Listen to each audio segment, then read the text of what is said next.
todas las visitas. Ya estamos preparados esperándolos aquí con los panelistas. Vamos a esperar que entren. Oye, hay buen rating. Eso les puedo contar desde ahora ya. Está llegando harta gente.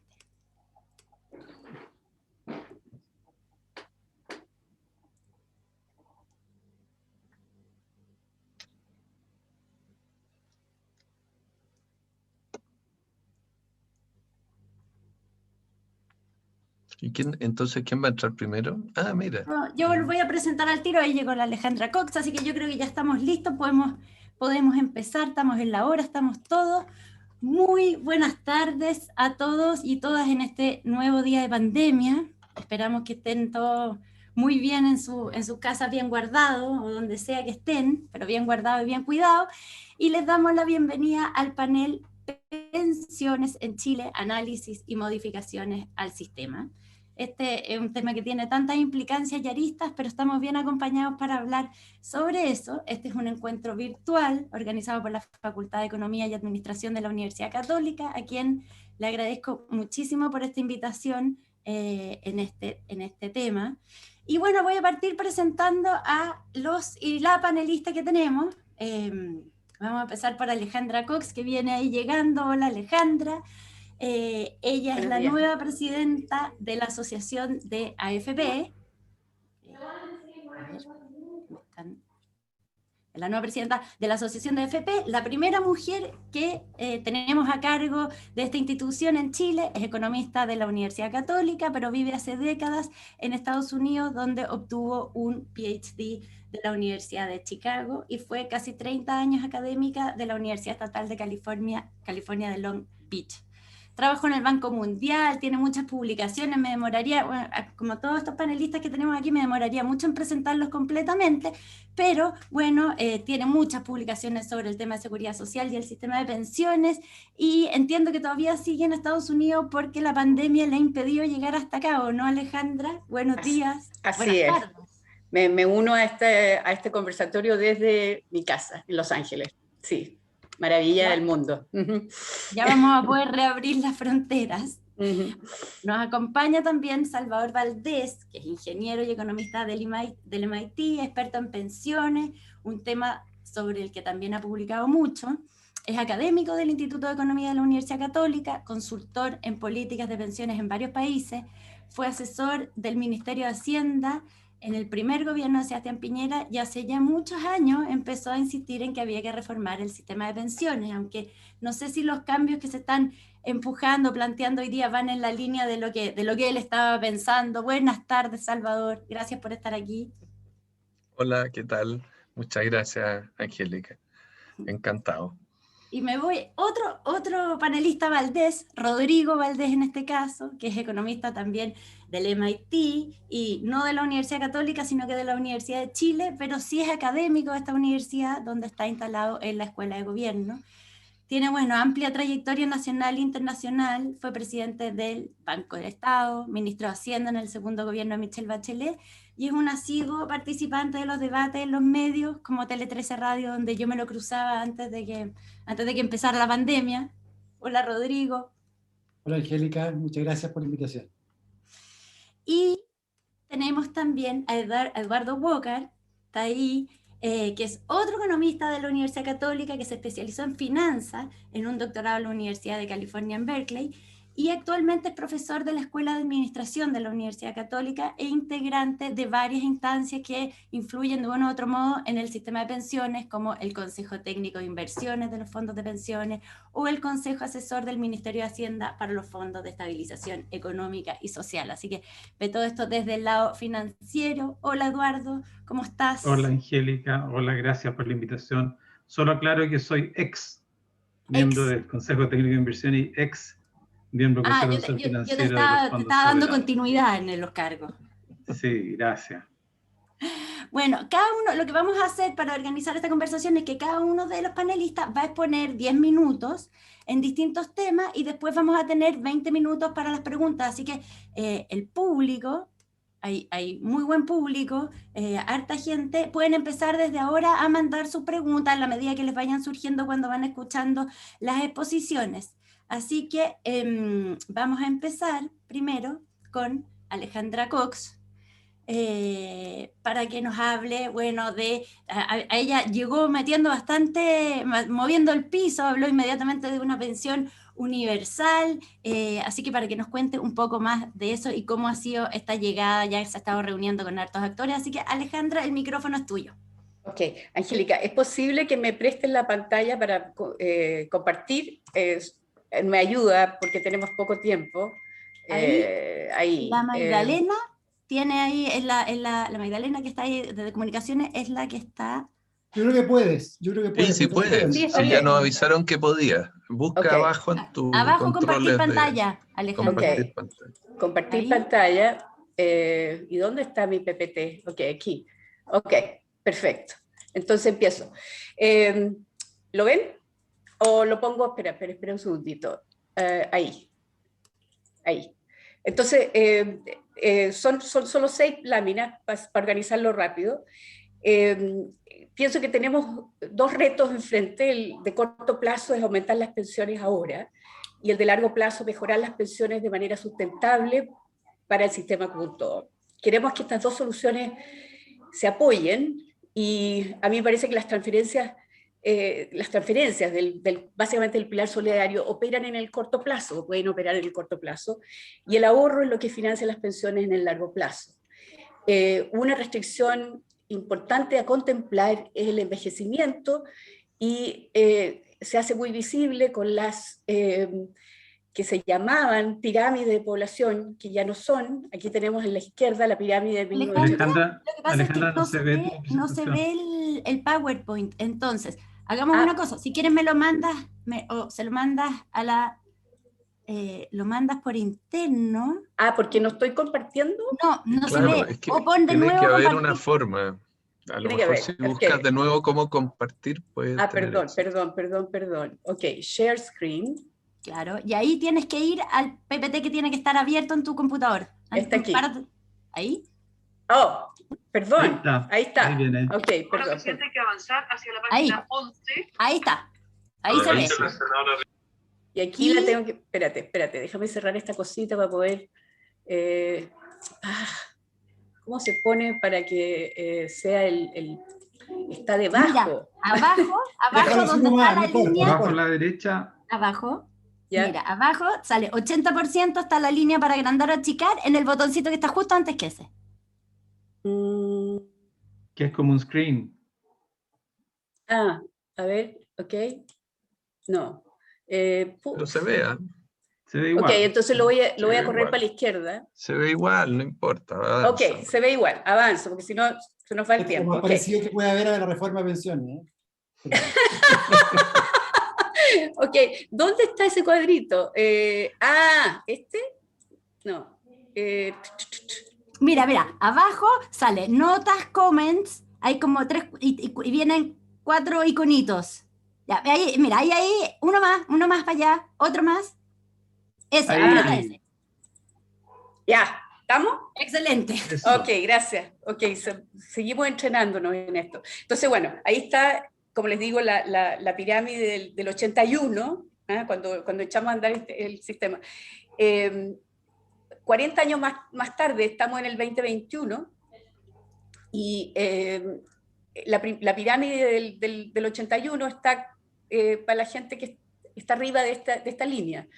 Y ya vemos que lo de abajo es muchísimo más angosto, y si nos pasamos hacia el 2041, que es solamente 20 años más adelante, esta pirámide, ya no pirámide, se hace aún más angosta, y vemos que la distribución de la población entre gente en edad de trabajar y la gente mayor de 65 se hace muchísimo más estrecha, digamos, con el 50, y a ver, déjame ver, tenemos un 51% de la población en edad de trabajar. Sabemos que no todos trabajan.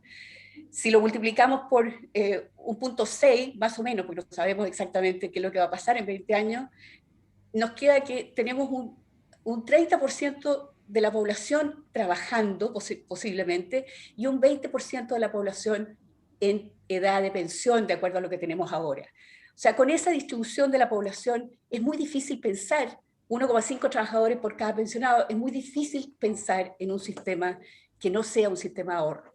Ni siquiera me atrevo a pensionar la palabra reparto, o sea, es como un pecado mortal. Ok, entonces, para aumentar las pensiones hoy es muy importante el pilar solidario y hemos propuesto o reflotado la idea de la pensión básica universal, que también está en muchas otras propuestas. Lo importante de esto, para los estudiantes en particular de economía, esto suena muy conocido, reemplaza lo que hoy día se llama PBS y APS, que cubre al 60% más pobre.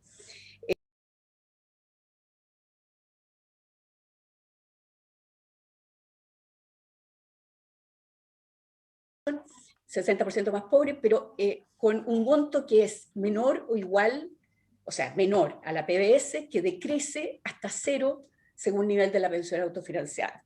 Esta transferencia hoy tiene dos efectos sobre el ahorro.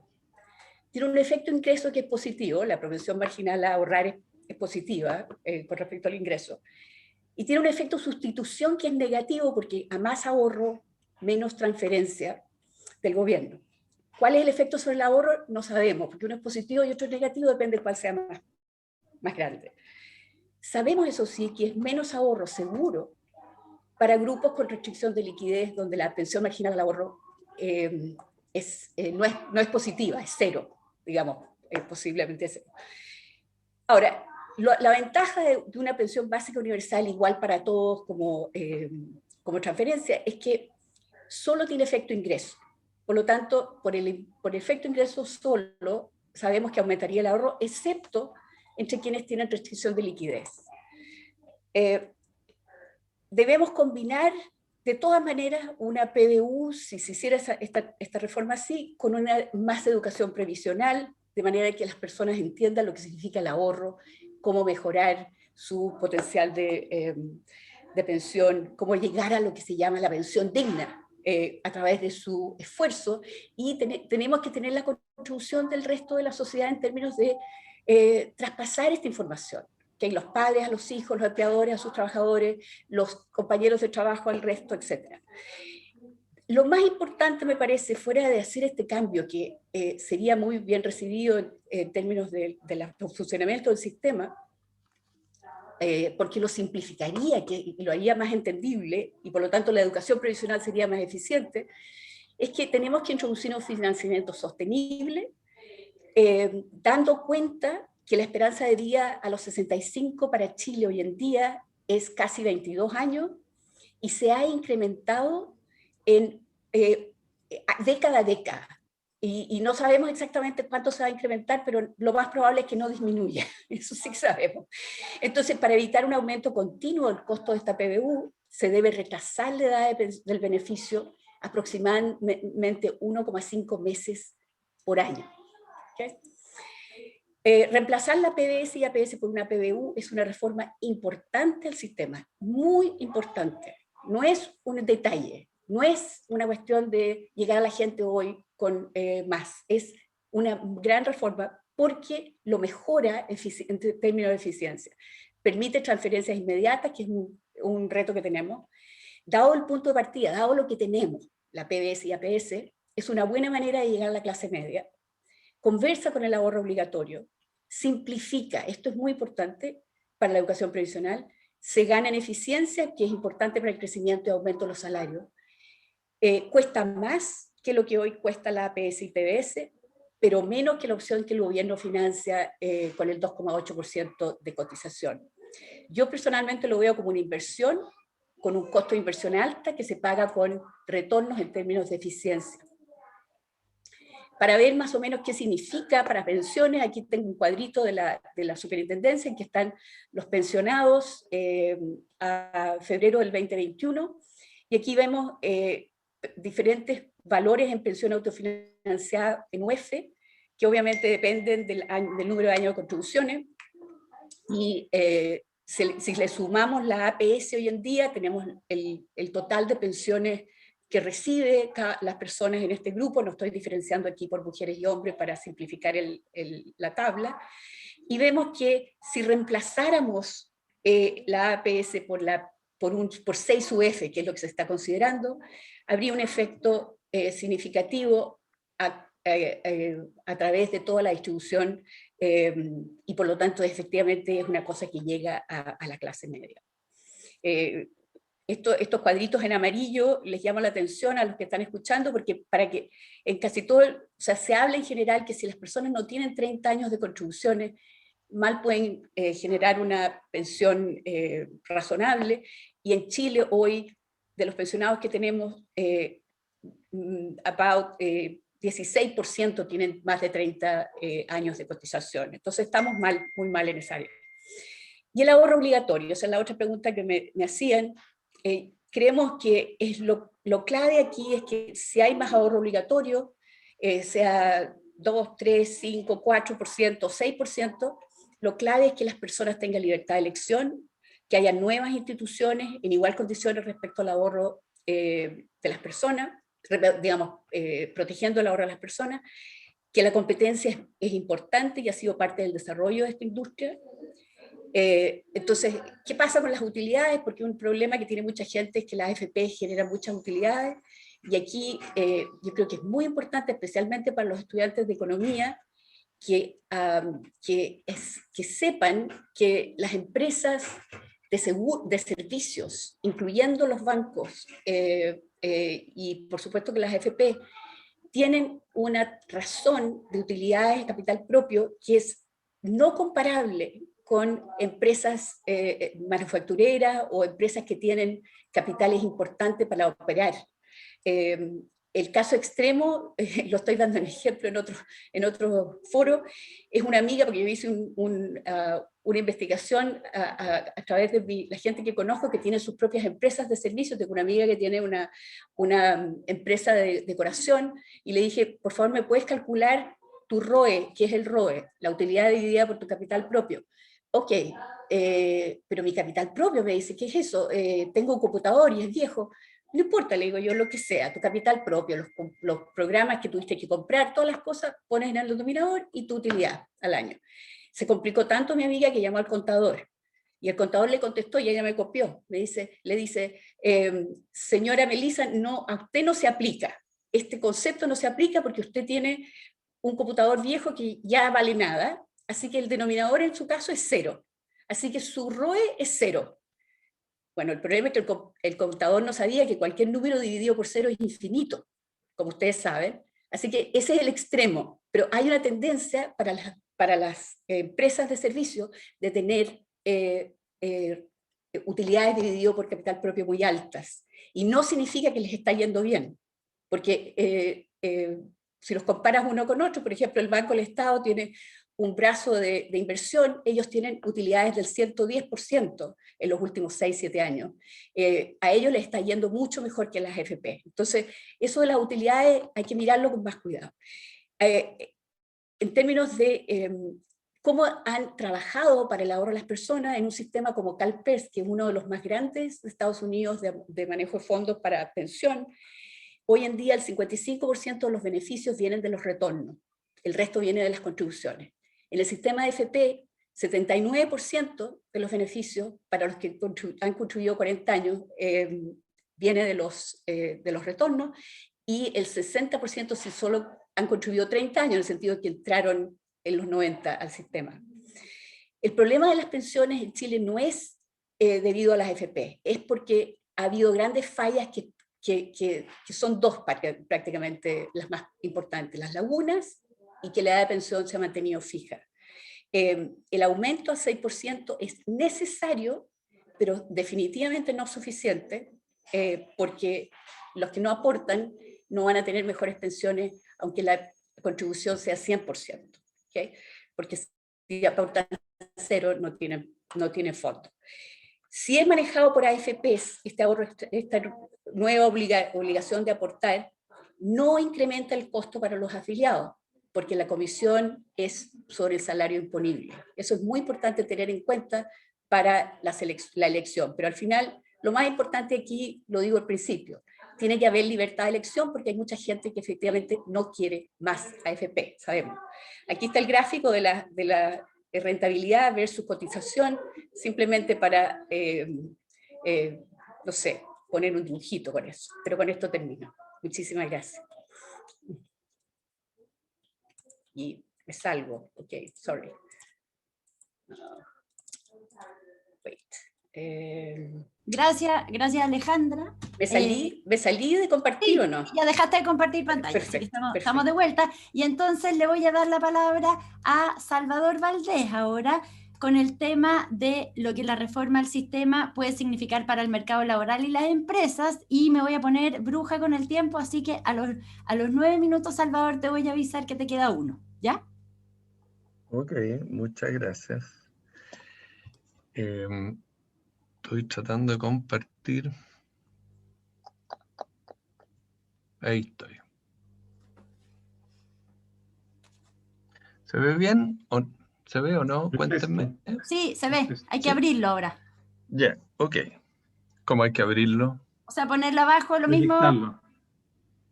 Ahí. Eso. Ahí, ya, ok. Gracias. Ya, mira, muy rápido porque tenemos poco tiempo. Aquí yo tengo una especie de titulares. Voy a hablar muy brevemente cuál es la causa principal de las pensiones contributivas bajas en Chile. Después, el segundo bullet, voy a cuestionar la idea de Alejandra Cox, esto de recurrir a pensiones no contributivas, porque ya se hizo. Y lo que ella está proponiendo es tremendamente caro. Estamos al borde de la inviabilidad fiscal. Después voy a hablar de las consecuencias que tiene que estamos en un año electoral, después de las consecuencias de la pandemia, y después voy a esbozar en mi último minuto, Angélica, una propuesta. ¿Cuál es la principal causa de que las pensiones contributivas estén bajas? Bueno, las lagunas enormes de cotización. Ahí hay algunas cifras que ustedes pueden ver, y yo no tengo que releer para que avancemos más rápido.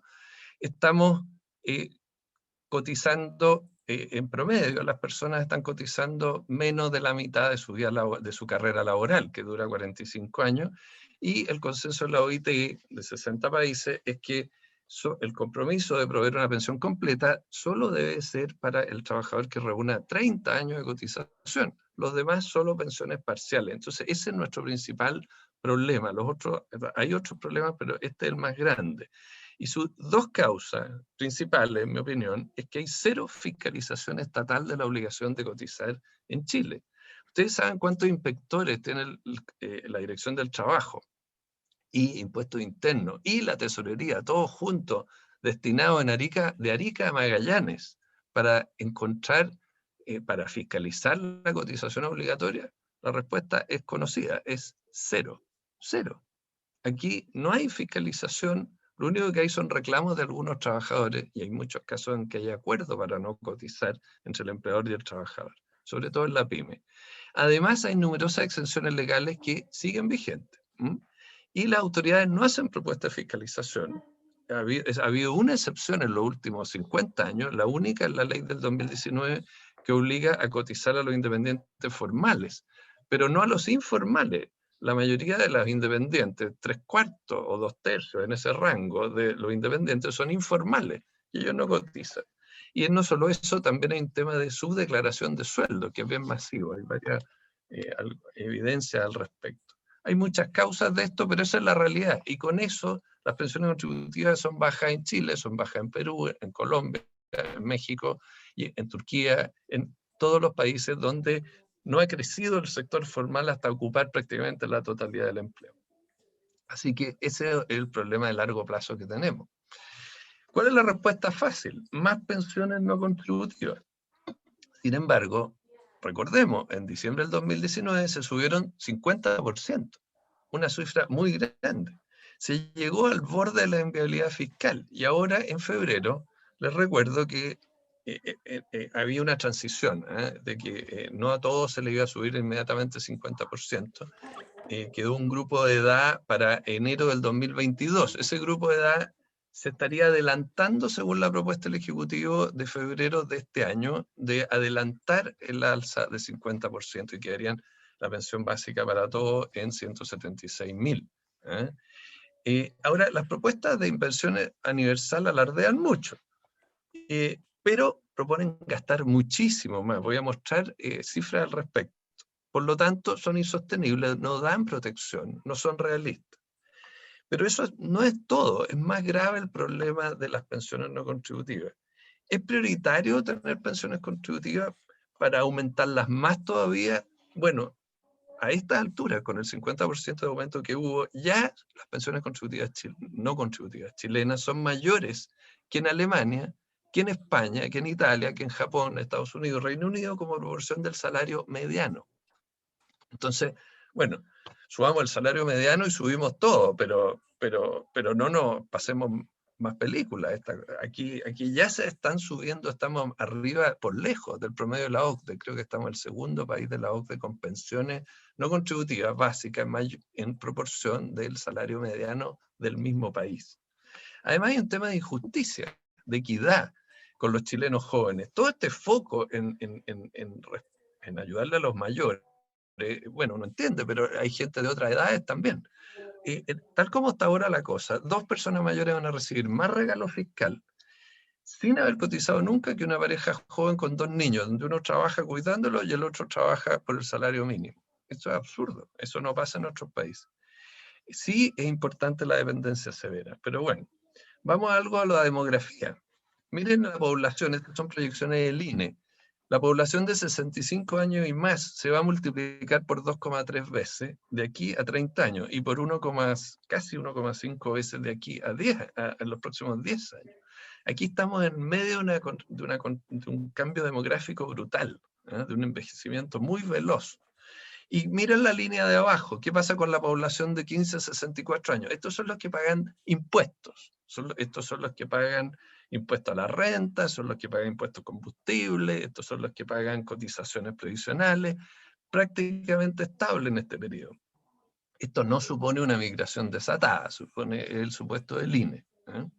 Entonces, ¿qué tenemos? Tenemos que la proporción de mayores a personas que van a pagar el grueso de los tributos, que son los productivos, están en edad productiva y que ellos van a pagar los tributos, se multiplica significativamente. Y eso hace que cualquier cotización o impuesto que hoy día, cualquier gasto que se necesite per cápita, por cada persona mayor de 65 años hoy, tenga que multiplicarse por 2,3 de aquí a 30 años. Entonces, ¿eso qué significa? Que una cotización, por ejemplo, que hoy día a lo mejor se puede pensar en una cotización de 3 puntos porcentuales para determinados beneficios a los mayores, bueno, como el número de mayores va a subir mucho, va a haber que multiplicar ese 3% por 2,3, que es este número de aquí, ese número de ahí, y llegar ese 3% prácticamente a 9, 10%, para mantener el beneficio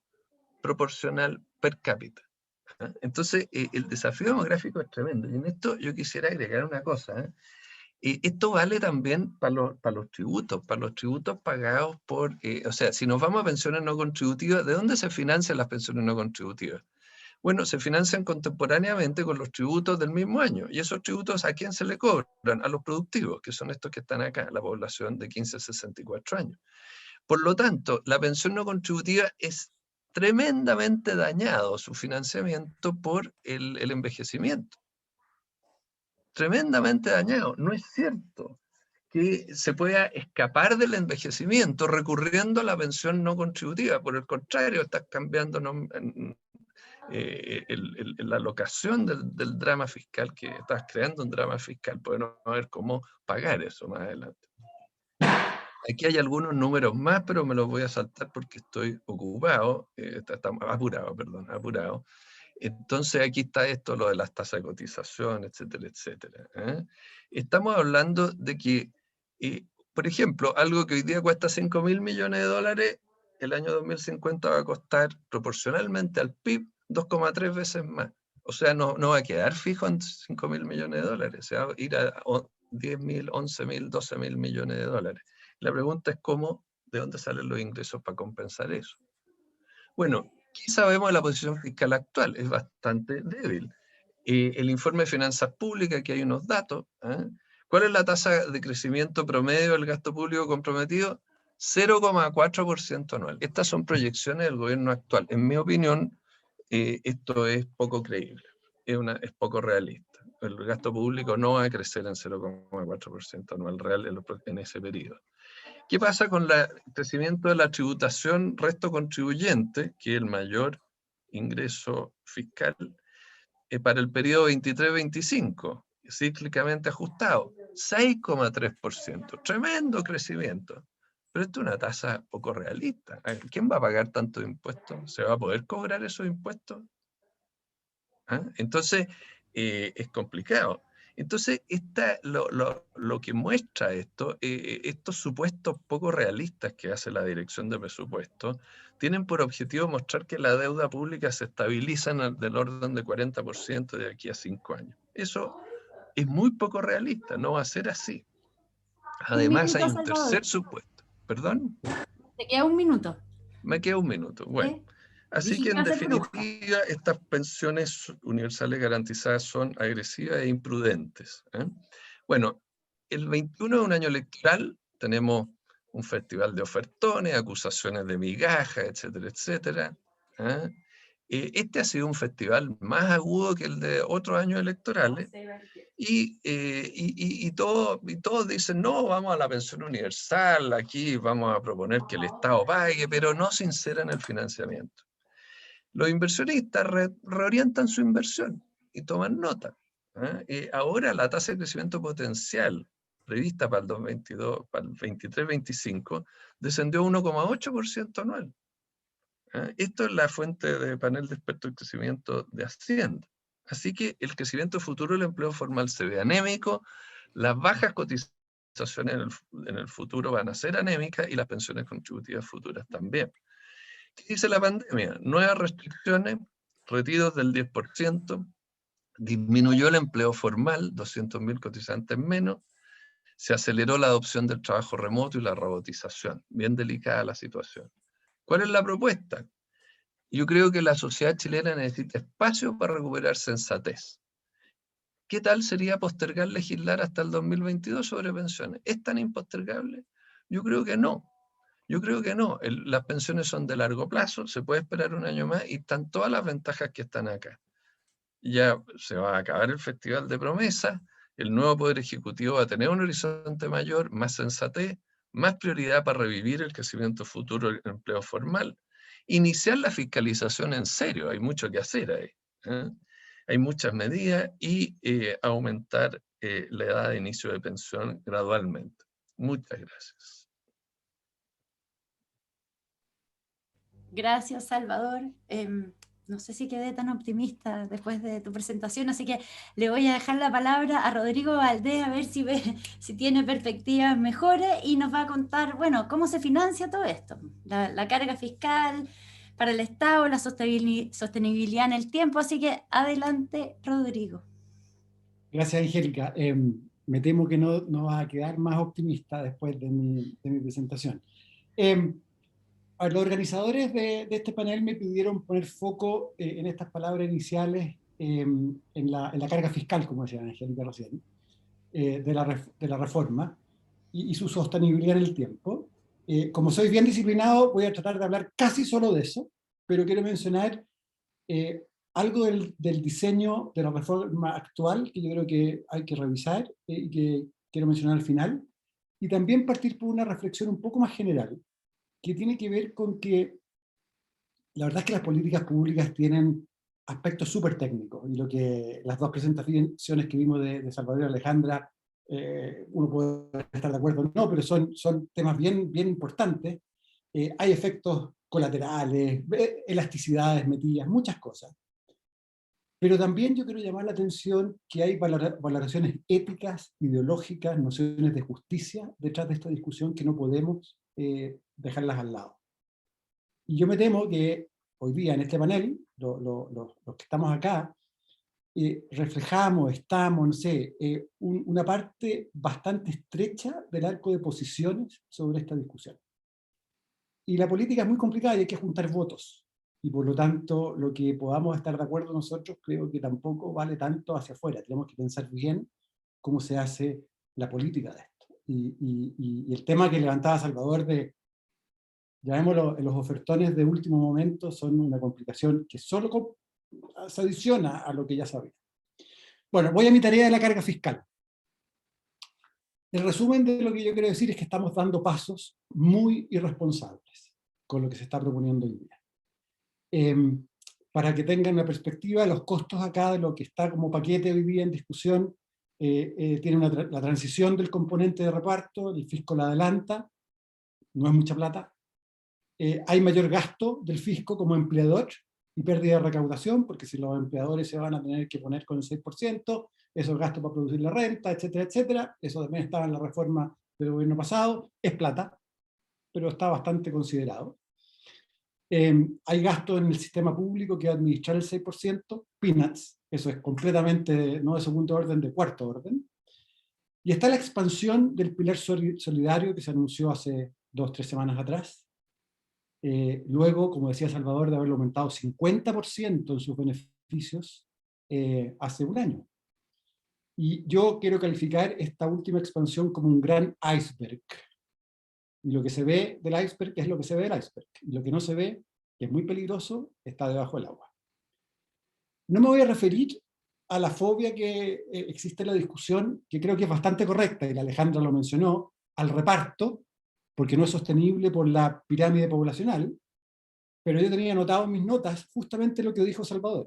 Todos estos miedos al reparto por la pirámide poblacional se aplican a la base tributaria y al PIB. No vamos a tener gente trabajando. Y por lo tanto, cuidado con poner repartos sobre impuestos o sobre contribuciones. Es la misma cuestión para el problema. Pero no me quiero meter en eso. ¿Por qué digo que es un iceberg en lo que se está proponiendo? Bueno, del lado de la fuente de financiamiento, el gobierno ha argumentado que tendríamos holguras más adelante. ¿Qué son estas holguras? Bueno, las holguras son proyecciones de diferencias de ingresos y de gastos hacia adelante. Y resulta que los gastos que se proyectan incluyen correctamente lo que se ha legislado y que se gatilla en el futuro. Pero suponen, por ejemplo, que los salarios públicos no tienen más reajustes reales, o sea, crecen con el UF, que lo que se le pasa a los consultorios en Chile, en todas las municipalidades, nunca más se reajusta en términos reales, y así un listado de cosas que nunca se han cumplido. Es una forma de discutir política fiscal al final, que de sopetón abandonamos el balance estructural como nuestra guía. No importa dónde esté el balance estructural, importa si hay holguras. De hecho, el balance estructural va a estar en -2 en el 2024, subrayo 2024 porque quiero volver a él, que es peor de lo que recibió el gobierno. Entonces hay espacio. Y solo para que tengan una noción del 2024, y respecto de estas holguras, y de nuevo hablando de este año que está más adelante, resulta que a comienzos del año pasado, el gobierno decía que los gastos comprometidos crecerían en el 2024 2%, el gasto. Poquitito, menos de lo que siempre ha crecido el gasto en Chile. Y los ingresos solo 0,5%. Pues bien, un año después, ni siquiera un año después, el cuarto trimestre del mismo año, dice que los gastos van a crecer 0,5, no 2, y que los ingresos, y esto ya lo mencionó Salvador, van a crecer 7. ¿Cómo pasamos en 3 trimestres de proyectar un crecimiento varios años adelante? Esto no son problemas de base, nada. Son proyecciones que no sabemos cómo se hace. En el fondo yo creo que es una política de una magnitud muy grande, mal diseñada, y como profesor, ahora soy profesor, estamos en la universidad, lo declaro reprobado. Quiero también agregar que el Consejo Fiscal Autónomo dijo que esta política podía no estar financiada, no podía decir que estaba financiada, esas fueron las palabras que dijeron. Y es bien interesante, porque hay que entender que el Consejo Fiscal Autónomo es un organismo nuevo que se cuida. Yo trabajé en el Fondo Monetario varios años. En el Fondo Monetario se hablaba de hablar fandís. Fandís es un idioma, que es como estar escrito en los reportes del Fondo Monetario. Hay que ver detrás de la coma, detrás del pie de página, para ver la verdad que se quiere decir. Bueno, yo creo que el Consejo Fiscal dijo, esto está mal, punto. Quiero ir ahora a cómo se estiman los gastos. Hablé de los ingresos. Quiero mencionar primero 3 cosas. En la reforma del año pasado, que aumentó los beneficios 50%, cambiamos, sin querer queriendo, con un objetivo correcto por un lado, pero con un efecto complicadísimo, que primero la gente saca su plata de su cuenta y después el fisco se pone con las garantías que pone el pilar solidario. Eso significa que es reparecido a los sacar 10% que se discute hoy día, en que la gente saca la platita luego y después el fisco se hace el problema. Los incentivos fiscales de esto son funestos, porque son beneficios hoy día, aumentar las cosas hoy día y los gastos mañana. Segundo lugar, segundo comentario. Todas las estimaciones suponen que los beneficios suben con la UF, que nunca más se reajusta ningún parámetro del pilar solidario. Pues bien, la experiencia muestra que, y de nuevo Salvador lo ha dicho hasta el cansancio, que las cosas se anclan a los salarios, no a la UF. Está bien que la ley no lo diga, para poder ganar tiempo, pero las proyecciones mínimas que debe hacer un organismo fiscal es anclarlo a cómo suben en todo el mundo. Y eso es importante. Hacia 2060, por ejemplo, en vez de gastar 0,2 adicional, se gasta 0,4 del PIB adicional, el doble. Y uno puede decir, bueno, estamos hablando de 0,2, 0,4. ¿Saben qué? 0,2 es lo que gasta hoy día Chile en gratuidad universitaria. Ese es el gasto adicional. Entonces, cuando hablamos de otro 0,2, no, estamos hablando de toda la gratuidad, sin financiamiento, y para un decil de ingresos, para 2 deciles de ingresos, más ricos de los que hoy día obtienen gratuidad universitaria. Bueno, y por último, las proyecciones en realidad tienen cosas muy enigmáticas. El CFA descubrió una cosa increíble. Parten en el cuarto quintil, que es un cuarto de la población, 20% de la población de edad con el beneficio. Resulta que en unas pocas décadas solo 10% de la gente tiene el beneficio.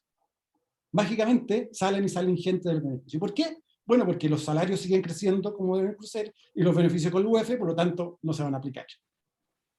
Estamos cortísimos en las proyecciones de ingresos y en las proyecciones de gasto. Bueno, dicho todo lo fiscal, que era mi tarea, déjenme rápidamente, y aquí termino, una opinión sobre el diseño actual que tiene la reforma que propone el gobierno sobre los beneficios del reparto que tiene. Tiene un pequeño reparto, y más allá si son 3, 4, 6 puntos, que es otra discusión, yo estoy preocupado del diseño. Y tengo dos aspectos de preocupación. Primero, creo que es injusto. Es injusto porque en régimen los más pobres, hoy día se lo llama hoy día un tercio de los hombres y la mitad de las mujeres, que son los que tienen más lagunas, los más pobres, van a financiar el resto.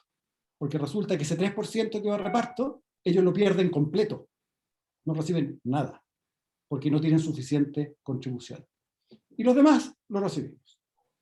Por cierto, nos tenemos que preocupar mucho de los incentivos, pero un gran escalón de incentivos es malo, porque tiene 0 incentivos fuera de él, o sea, la persona que pasa, por ejemplo, los 12 años de cotización, no tiene ningún incentivo, y los que están muy lejos tampoco, porque están tan lejos que nunca se van a preocupar, pero sobre todo tiene este problema de injusticia. Yo creo que es clave que el diseño del aspecto de reparto que esto tenga, que va a tener que tener por distintos motivos, sea justo y eficiente, y creo que es urgente revisar lo que se ha propuesto. Muchas gracias. Muchas gracias, Rodrigo, muy cumplido en el tiempo además. Y entonces, Eduardo, la palabra es tuya y la pregunta es, bueno, ¿qué reformas financieras hay que hacerle al sistema que acompañen lo que se está discutiendo actualmente? Gracias, gracias. Tú me pones el título y después yo hablo de cualquier cosa. Avísame cuando me queden menos 5 minutos, porque ahí voy a estar listo. ¿Se ve mi presentación? No, hay que dar 2 clics para entrar en modo pantalla completa. Ahí. ¿Ahora se ve o no? Sí, ahí sí. Es que se demoró un poco ya. Entonces, panel de pensiones, no perdamos de vista el objetivo. La verdad es que no sé si vale la pena muy rápido. Lo que queremos hacer es mejorar pensiones, pero tenemos que considerar un montón de restricciones que aquí han hablado de ellos con muchos números, y yo lo hablo como no sé, en términos muy generales, pero tenemos que tomar en cuenta, obviamente, que alguien tiene que ahorrar más, y eso van a ser los futuros pensionados, quienes pagan impuestos, otros trabajadores, es inevitable. Tenemos que limitar el nivel de riesgo asumido con la inversión de stock de ahorro, eso tanto para el sistema AFP como para este 3% que se va supuestamente, o 3 o 6, o qué sé yo cuánto va a ser. Tenemos que ajustar los efectos indeseados sobre el mercado formal de trabajo. que, bueno, si los beneficios garantizados son suficientemente altos, el incentivo a trabajar y cotizar va a ser mínimo. Tenemos, por supuesto, que evitar la pobreza en la vejez. Tenemos que procurar que la carga fiscal sea razonable, o sea, ya hemos bajado lo que llamamos 2 noches, ¿no es cierto? O sea, de doble a menos, habríamos pasado después de A más, después a A, o sea, estamos claramente cayendo en términos de clasificación de riesgo y esto tiene costo para todo el mundo dentro de Chile, o sea, financiarse en Chile va a ser más caro. Tenemos que considerar que hay un analfabetismo financiero que realmente es una cosa galopante, que es muy complicado, y no solamente a nivel de las personas que, por ejemplo, cotizan en la AFP, sino que también a nivel de muchos de nuestras autoridades o políticos. El sistema actual que tenemos de AFP es un sistema complejo, es muy difícil de explicar, es muy difícil de explicar las rentabilidades negativas, por ejemplo. Y tenemos, bueno, estos procesos políticos que a mi juicio son deficientes, tienen sus propios objetivos, pero esta mezcla de cosas, esta mezcla de 3 cosas, aquí me lo voy a liquidar a todos, pero esta mezcla de 3 cosas, ¿no es cierto?, de analfabetismo financiero, complejidad del sistema actual y los procesos políticos deficientes son una combinación realmente explosiva, que nos está llevando probablemente a cosas que no queremos. O sea, tener ahí a Felice y Forrado como asesor de una senadora, o que haya tenido una reunión con la presidenta en el pasado, me parece de verdad una brutalidad que solamente puede obedecer a una combinación muy perversa de estas 3 cosas, ¿ah? Digo yo. Déjenme ponerles como punto de referencia el Canadian Pension Plan, que es administrado por el Canadian Pension Plan Investment Board. Les voy a dar algunos datos y después vamos a chequear qué tanto podría funcionar la reforma con algo parecido a esto.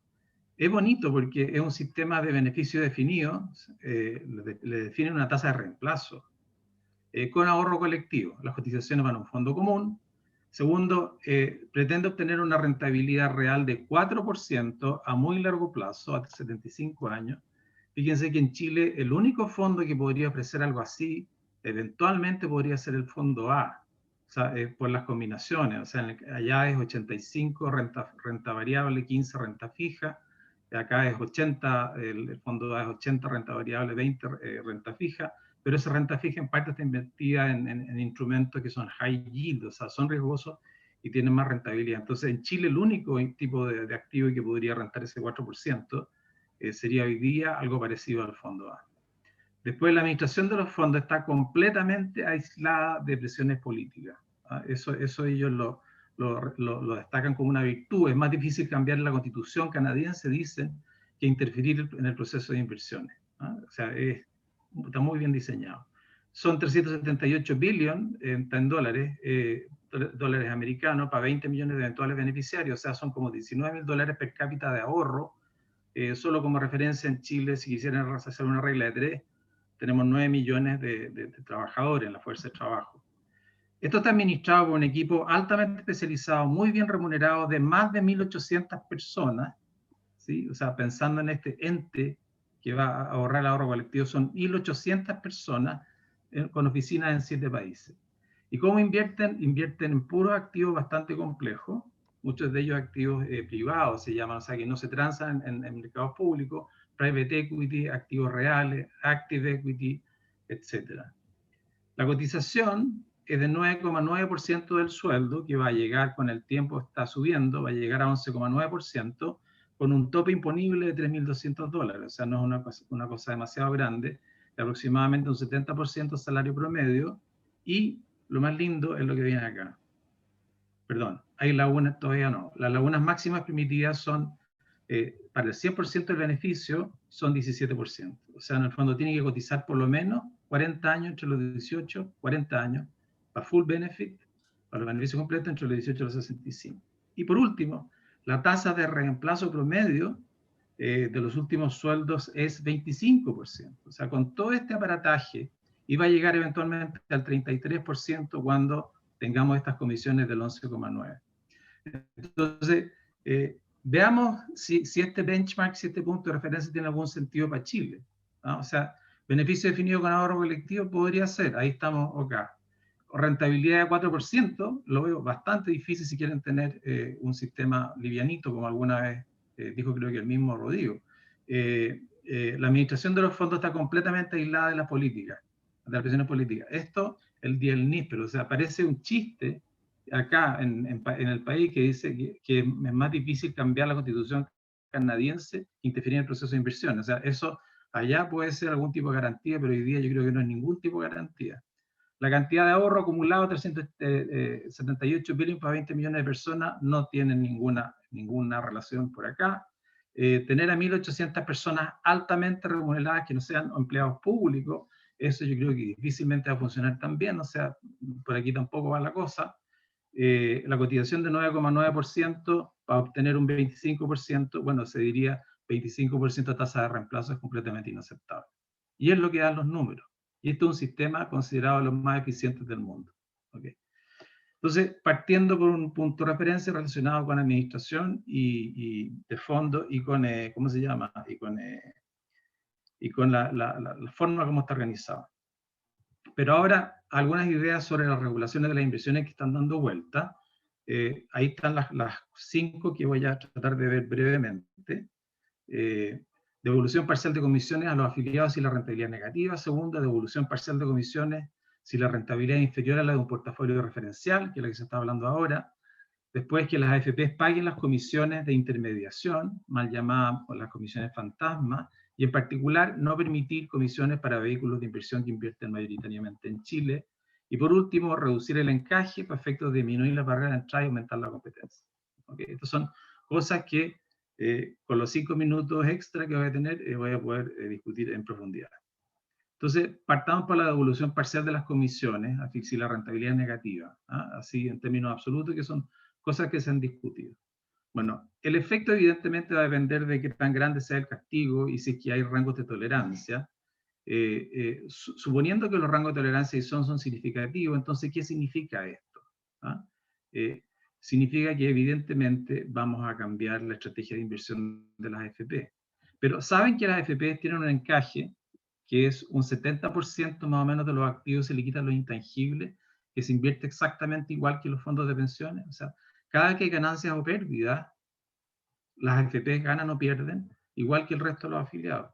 Segundo, la única clase de activos sin pérdidas evidentes sería la renta fija de corto plazo, que tiene baja volatilidad y muy bajo retorno, o sea, retorno negativo. O sea, el día del níspero conseguiríamos una rentabilidad de 4% real invirtiendo en renta fija corta.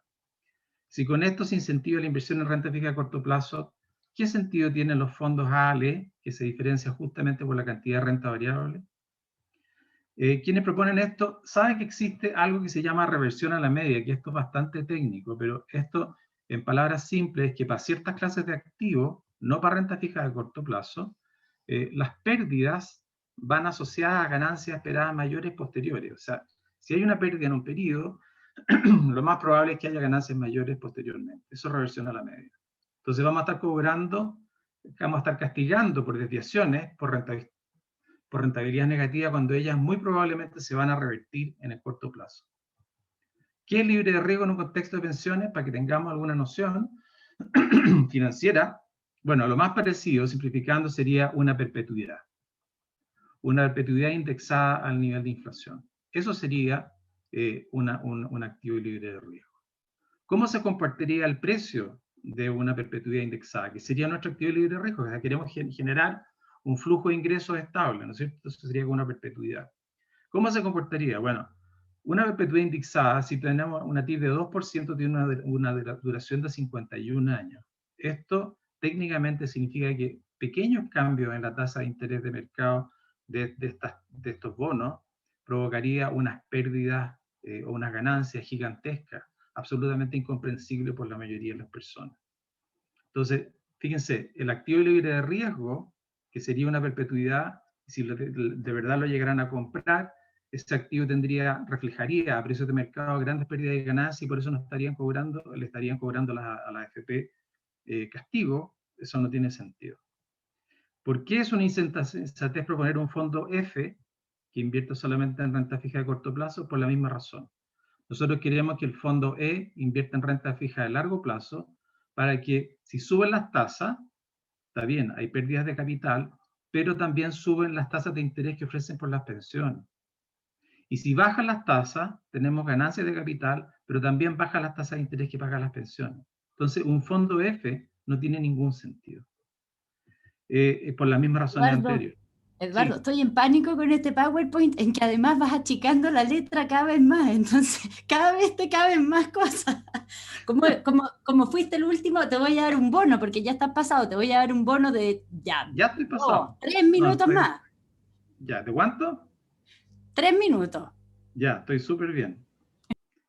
Bueno, las tasas de interés de las rentas vitalicias cayeron, las ventas cayeron en 61%, eso porque las tasas de interés cayeron, o sea, ese es uno de los problemas que tenemos. ¿De dónde sacamos la rentabilidad? En el caso de evolución de las comisiones cobradas con respecto al portafolio referencial se producen problemas súper parecidos. Pero lo que puede ser peor es que, a ver, lo que esto va a causar es que las AFP se peguen al portafolio referencial. Y ya hay un caso, el fondo de cesantía se pega a su portafolio referencial. Entonces, si se cobran multas por desviarse de un portafolio referencial, se van a pegar al portafolio referencial. Y la única inversión que no provocaría pérdida sería invertir 100% en el referencial. Y el problema es que ese portafolio referencial lo define algún experto, algún experto desde su escritorio. Entonces, aquí vamos a terminar con cualquier, no sé, probablemente con un portafolio bastante malo. Entonces, es una mala idea también. Y acá hay explicaciones de por qué esto también es una mala idea. Después, acá les quería mostrar un poco de la rentabilidad relativa con respecto a un índice, que es un trabajo que hicimos con Fernando López, está publicado bien razonablemente. Entonces, la línea verde es la rentabilidad relativa, o sea, es un índice partido por el otro. La rentabilidad relativa del fondo B dividido por un benchmark, un índice de referencia que invierte en 4 clases de activos. Renta fija internacional, renta variable internacional, local y renta fija variable y renta fija local. Fíjense acá en esta tremenda pérdida para la crisis. Bueno, esta tremenda pérdida para la crisis fue rápidamente recuperada poco tiempo después y por eso quieren cobrar comisión, o sea, quieren castigar a la... ¿sí? O sea, no hay ningún control sobre los movimientos de los mercados. Después, bueno, el hacer que las AFP paguen las comisiones que llaman las de intermediación, eso yo creo que es una mala idea porque va en el fondo a llevarnos a invertir en instrumentos que aparentemente son más baratos, por ejemplo, que están en Estados Unidos, pero esos no considere que hay withholding taxes que nos cobran el 30% de los repartos. Entonces, si invierte una AFP en instrumentos aparentemente baratos, se van a quedar aparentemente solamente baratos, pero pierden por impuesto una cantidad importante. Y bueno, para fondos nacionales yo tengo un disclaimer porque soy director en un administrador de fondos, pero yo también creo que es una mala idea que prohíban cobrar comisiones para los fondos nacionales. O sea, inmediatamente van a aparecer los fondos 49-51 que invierten 49% en Chile y 51% en el extranjero, y con eso ya se acabó el problema dado como está definida en la ley. Y bueno, y solamente 7,5% de los fondos de pensiones están invertidos en renta variable local, y yo creo que no vale la pena crear equipos especiales para esto. Por último, reducir el encaje para disminuir las barreras de entrada y así aumentar la competencia. Alguna vez tuvimos más de 20 AFP y bueno, no sé si han escuchado quiénes eran los directores de algunas de ellas, que son, ¿cómo se llama?, personas muy conspicuas. Hay fuerte economía de escala, es inevitable que se reduzca la cantidad de industria. Hay decenas de fondos mutuos que compiten hoy día con la AFP por el APB, les ganan a la rentabilidad ante comisión, o sea, como que la competencia fuera aumentar la rentabilidad. No, en general no les ganan la AFP. Bueno, entonces, estas son cosas que quería comentar con respecto a la regulación. Después, lo que hablaba Alejandro, o sea, ¿son realmente caras las AFP? Yo creo que es súper debatible, o sea, comparado con alguna referencia teórica posiblemente, pero si ustedes hacen la aproximación, es como 0,28% de intermediación, 0,4% de comisiones, eso les da 0,68%. Eso no es un número, no es una locura de tasa de costo como porcentaje de los fondos. Entonces, para terminar, estas son malas ideas para la regulación de la inversión en la AFP, solamente van a provocar al final peores rentabilidades y malos incentivos. Eso tenía, perdónenme, y me resulta imposible resumir. A pesar de tantos años de hacer clase, aquí estoy. Eso sería todo. Gracias. Gracias, Eduardo, por la presentación. Me sorprendiste con esto que la letra que se iba achicando. Para que Sí, lo hubiera podría haber más. seguido checando, sí. No, sí, me di cuenta. Uy, bueno, ¿por dónde empezar? Hay hartas preguntas del público. Lo primero es que se supone que esto era hasta las 2, pero ¿tienen todo tiempo los panelistas para quedarse un rato más? ¿Todos pueden? Ya, excelente. A ver, me gustaría partirle preguntando a la Alejandra una cosa. Para preguntas específicas hay varias ahí, pero lo mío es más general. La Alejandra viene llegando a este mundo, viene llegando a Chile, o sea, viene con una mirada un poquito como distanciada, pero se ha estado reuniendo con todos los actores. Me gustaría, ¿cuál es la primera impresión con que te estás quedando con respecto a la discusión y el debate que se está dando? Lo conocía, y lo que quiero comentar es que creo que aún, o sea, vivimos en una democracia, entonces creo que no hay que tener secretos, pero creo que no hace bien para el público en general que esta discusión de cosas técnicas sea tan al aire libre. Es como mucho ruido y produce dolor de estómago, creo yo. ¿A qué te refieres, Alejandra, con que sea tan al aire libre? Que se discuta si acaso se le van a poner estas nuevas restricciones a cómo pagan a cómo cobran las comisiones, o si devuelven o no. Todas esas cosas son como la letra chica. Los grandes temas es: queremos mejorar las pensiones, y hay un montón de gente trabajando en eso, y eso es lo que debe quedar claro para el público. Todavía no hemos llegado a un acuerdo. Obviamente que hay una discusión en el Congreso, ¿no? Y hay una propuesta del gobierno y todo, pero creo que hay demasiado ruido, y el ruido ha sido muy largo, y ojalá que pudiéramos bajar un poco las revoluciones. Esa es mi única reacción, porque en general, en la experiencia mía, en todas las partes que yo he trabajado, estos temas aunque sean de importancia pública, aquí cuando se discutió, por ejemplo, el nuevo sistema de salud durante la presidencia de Obama, ni siquiera estos tipos de detalles estaban al aire. El equivalente, digamos. Se sabía que se discutía, se sabía que tendría una obligación de hacer contribuciones para el sistema de salud, pero la letra chica no se supo hasta que se echó a andar para el público. Entonces creo que hay demasiado ruido. Obviamente que uno no lo puede controlar, pero esa es mi experiencia, mi reacción. ¿Podría yo referirme a algunos de los temas a un tema general que me acusaron de agresiva y imprudente, y después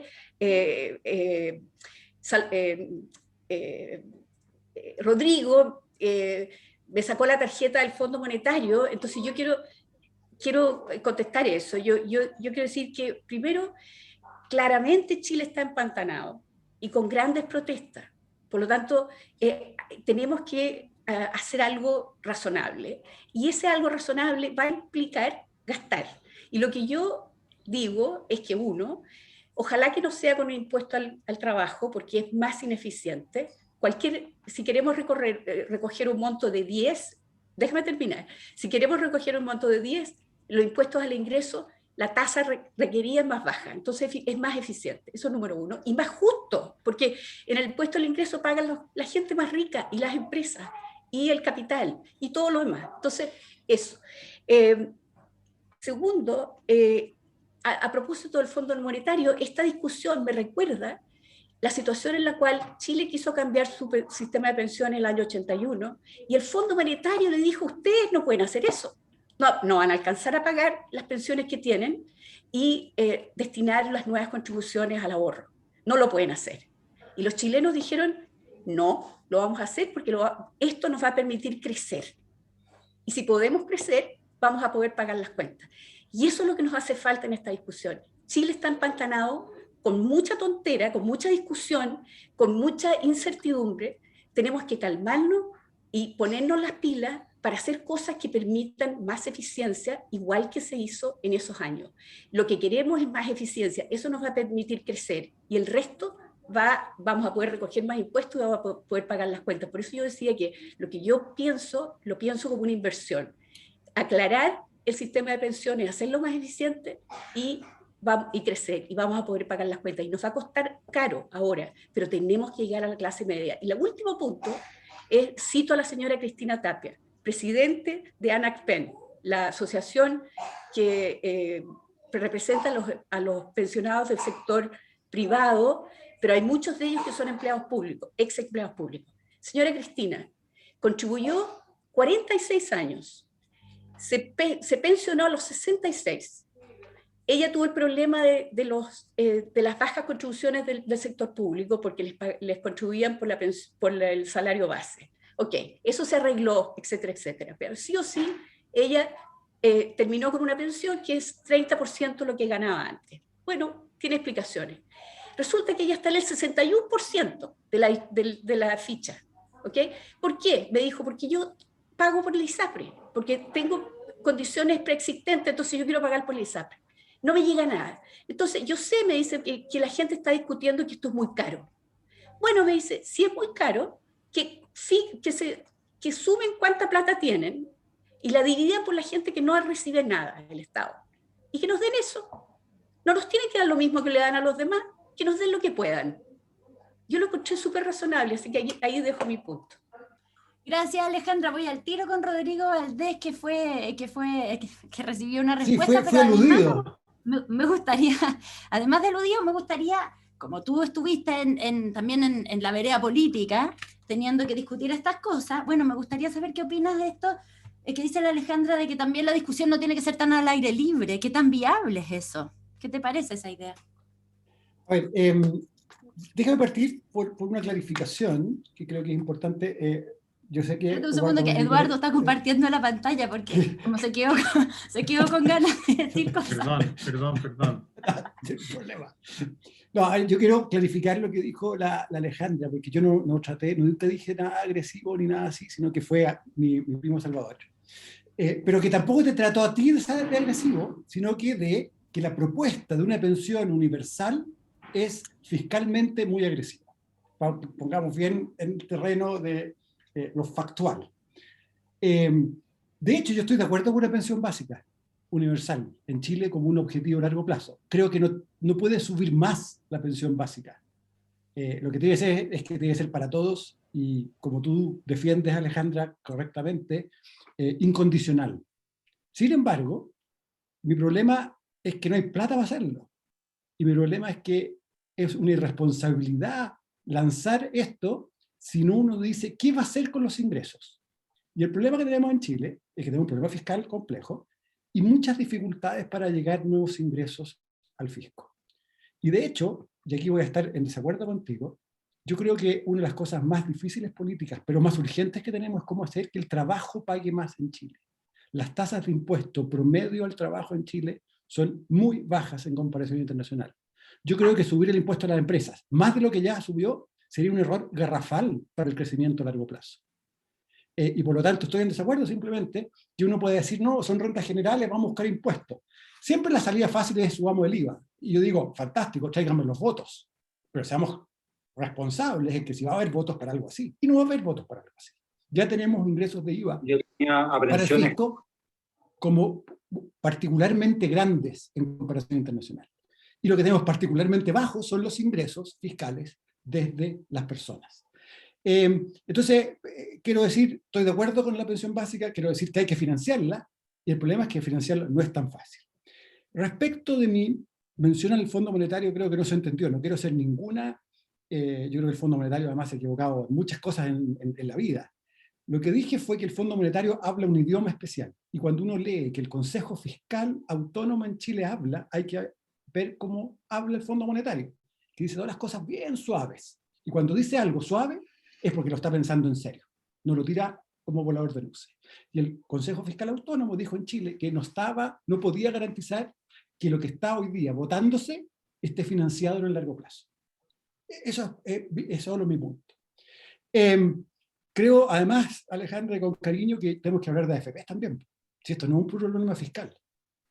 Y yo entiendo los sombreros de cada uno, pero el sistema de AFP, en su forma como está armado, yo creo que no está funcionando bien. Por algo la industria más, no sé, odiada, por ponerle un nombre. Yo estoy con Eduardo. Las regulaciones que se le están poniendo son casi todas malas. Hay muchos mejores, como las que nosotros propusimos. Que pueden haber otras, incluso mejores. Pero hacer como que si no hay nada que hacer con la AFP, creo que no es conducente en la discusión. Y por último, yo creo que la discusión política en Chile se hace de otra manera porque hemos pasado por una secuencia de discusiones que no son abiertas, que estamos pagando el pato. Puede que en otros países sea distinto, pero hoy día yo creo que es muy difícil, por ejemplo, no discutir abiertamente.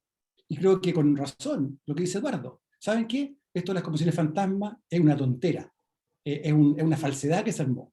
Yo prefiero que se diga directamente eso. Capaz que debamos tener una pequeña regulación ahí, porque sola yo no estoy seguro que tenga todos los incentivos correctos para que tomen las decisiones correctas las AFP. ¿Ok? Metámonos los incentivos que existen. Pero creo que hay que hacerlo de cara al público. Eso, Alejandro. Así va, Angélica. Gracias, Rodrigo. Le quiero dar la palabra a Salvador también, que fue aludido por Alejandra. Y también algo que me gustaría también, Salvador, que contestara es, tú dices, bueno, ya, recuperemos la sensatez, pospongamos esta discusión para 2022, pero también hay que poner acá el elemento político, o sea, el contexto en que estamos. Tenemos por un lado el gobierno que cada vez que se anuncia un nuevo retiro, un nuevo proyecto de retiro, dice, oye, pero lo importante es que hay que discutir la reforma de pensiones, hay que concentrarse en eso. Entonces, incluso si fuera necesario enfriar la cabeza, ¿cómo lo hacemos en un contexto en que, por otro lado, la demanda es que esto sea cada vez más urgente? Así que te dejo la palabra, Salvador.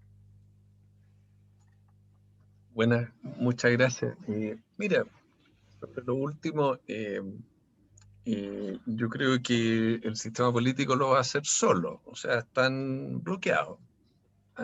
Se proponen cosas, se rechazan. Yo creo que no va a haber un acuerdo. Yo, en realidad, me parece, por ejemplo, no soy el único que piensa eso. Fernando Larraín Ninat, el gerente de la asociación de AFP, declaró lo mismo. Somos muchos los que creemos que no se va a llegar a acuerdo porque no hay incentivo a llegar a acuerdo.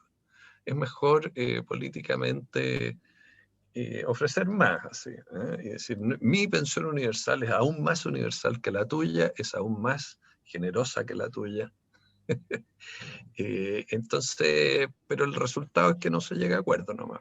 Y como además tenemos un tribunal constitucional que dijo que estos temas son de iniciativa exclusiva del Ejecutivo, bueno, se aplica eso y yo creo que no quieren llegar a acuerdo algunos políticos. Yo he estado bastante cercano en la discusión política, he ido muchas veces al Senado últimamente, el año pasado, y antes a la Cámara, y el ánimo de llegar a un acuerdo es muy bajo.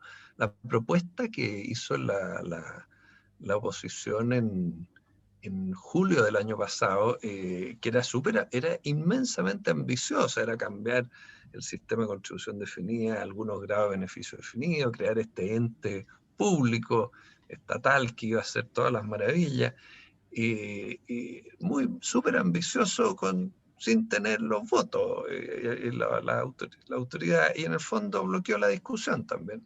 También así que yo creo que se va a dar solo, no va a haber mucha opción, Angélica.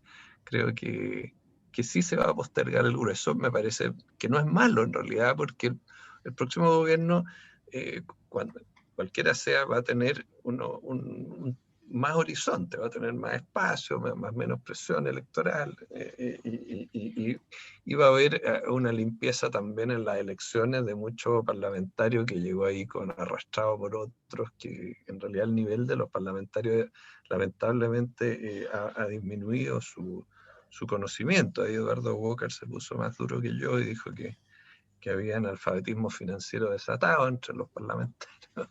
Y no hay de todo en realidad, pero todavía podemos mejorar, entonces podría ser que tengamos uno un poquito mejor. Eso. Respecto a lo fiscal, bueno, yo reitero lo que dije, creo que la pensión básica universal es súper cara. El actual régimen tiene el atributo de que la pensión el subsidio, la parte que paga el Estado, va disminuyendo a medida que la persona de algún indicador de ingreso se ve un poquito mejor. Si la persona ya está como en nivel medio alto, se le da menos. Ahora, yo quisiera decir algo respecto al efecto sustitución, ya que estamos en ingeniería comercial acá. el efecto sustitución es súper chico. ¿Por qué? Fíjate que Finlandia, que inventó este sistema, tiene una tasa de retiro del subsidio de 48%. Suecia tiene 50% tasa de retiro. Esas son las tasas marginales de impuesto implícito. Hasta Noruega tiene tasas similares. Bueno, el sistema que tenemos tiene una tasa de retiro que es cerca de la mitad de eso, es cerca del 30%. Entonces, a esa altura, atribuirle a esa tasa, que por lo demás es más baja que la que se aplica en gran parte, a la parte alta de la tasa global complementaria, atribuirle enormes efectos. Si además tomamos en cuenta que hay analfabetismo financiero, de que los horizontes son súper largos, y sobre todo reconocer de que el aporte previsional solidario es el único programa de la red social chilena donde el retiro de los beneficios es gradual. Ahora, yo le eliminaría el requisito de estar en el 60% más pobre, ese sí, pero el retiro gradual hay que mantenerlo. Y eso significa que en definitiva el subsidio promedio que tiene el modelo actual con aporte previsional solidario es la mitad del que tendría una pensión básica universal. Eso significa que el gasto fiscal requerido para operarlo es la mitad. Y eso significa que cuando la demografía te multiplica por 2,3 veces la proporción del PIB que hay que destinar a esto, te lo multiplica por la mitad también. Entonces, yo estoy en total desacuerdo con una pensión básica universal al estilo holandés o suizo, que son países que se gastan el 6% del PIB, o danés, digamos, 6% del PIB solo en la pensión básica universal. ¿Qué pasa con los jóvenes en Chile, con la educación, con la salud? Hay muchas otras necesidades, no nos perdamos las proporciones. Con eso termino. Gracias, Salvador. Tengo una pregunta que es para todos, pero voy a partir por Eduardo, que es, bueno, en corto. ¿Estará equivocada yo sé que estamos muy lejos del modelo canadiense que tú estás planteando, pero la reforma que está planteando el gobierno en este momento del sistema, ¿está equivocada? ¿Va en una dirección equivocada? ¿Qué dices tú, Eduardo? Es que yo creo que estas, como las típicas cosas, como las hacemos en Chile, son puros acuerdos, porque la primera fue ni un peso más a la AFP, y eso ya quedó grabado en piedra. Entonces, toda la cotización adicional, en lugar de irse a la AFP y después sincerar los apoyos estatales de otra manera, eso ya quedó fuera de discusión. ¿Pero por qué? Porque se impuso la palabra ni un peso más a la AFP. Yo creo que los 6 puntos porcentuales administrados por la AFP lo harían bastante mejor que este ente inexistente, y que probablemente va a estar sujeto a grandes presiones políticas. Entonces yo no le tengo mucha fe a este nuevo sistema, a este nuevo diseño. Y ese 3%, el provecho que se le puede sacar en términos de pensión adicional, o sea, si se divide el 6 total de cotización adicional entre 3 y 3, y ese 3 va a cuentas individuales, yo creo que el provecho que se le va a sacar a eso en términos de rentabilidad no va a ser mejor que se le sacaría con la AFP, probablemente va a ser peor. O sea, eso no va a mejorar las pensiones. Y el otro 3%, como dice Rodrigo, es que no estamos sincerando que los impuestos a las personas son demasiado bajos. Bueno, entonces, ¿por qué no los sinceramos y subimos el impuesto a las personas y pagamos todo desde la base tributaria general del país y no pasando plata de uno a otro? O sea, entonces, a mí no me gusta el diseño del sistema, yo creo que tiene pocas posibilidades de ser exitoso, pero eso parece que no importa. O sea, parece que no tiene importancia. Ay, perdón, no dije que los políticos solamente eran analfabetos financieros, dije la gran mayoría, porque el sistema es súper complejo, Alejandro. O sea, el sistema de AFP, sobre todo cuando le metieron los 5 fondos, es una cuestión básicamente incomprensible. O sea, son muy pocos los que de verdad entienden qué hay detrás. Entonces, dada esta enorme diferencia que hay entre lo que el público entiende y lo que hace la AFP, que yo creo que lo hacen, de verdad lo hacen bien, y nuestro paper con López más o menos lo confirma, lo han hecho suficientemente bien, bastante bien. El tema, entonces, la dificultad para entender lo que ocurre es como insalvable. O sea, tenemos que ver entonces un plan de largo plazo de educación. Pero bueno, si empezáramos todo de nuevo, claro, desde cero, y si pudiéramos aislar el sistema de las presiones políticas, a mí me gusta el sistema canadiense, pero acuérdense, con un 9,9% garantiza una tasa de reemplazo de solo 25%. O sea, hay que moderar las expectativas. Quiero saber qué dice la Alejandra. ¿Está equivocada la dirección que ha tomado el proyecto del gobierno? Sí, yo creo que por la complejidad específicamente, yo creo que hay que buscar la simpleza más... Mira, al final de cuentas, las personas que están tan enojadas con el sistema es porque están viendo en su computador o van a la oficina de la AFP y ven que la pensión que van a obtener es muy baja. Ese es lo que a las personas al final les interesa, el detalle de cómo se llegó, de si acaso, eso lo discutimos nosotros, que si lo hicieron bien o no lo hicieron bien, a ellos no les importa. Al final lo que quieren es mejor pensión. ¿Cómo vamos a llegar ahí? Y yo creo que tenemos que sincerarnos en la política, no se puede seguir teniendo una edad de pensión de 65, y para qué decir de 60 para las mujeres. O sea, eso hay que ponerlo en la agenda, ya debería estar puesto, lo pusieron hace rato y se ha hecho caso omiso del asunto. La demografía es lo que nos mueve a todo esto, y resulta que la demografía no está en nuestro sistema.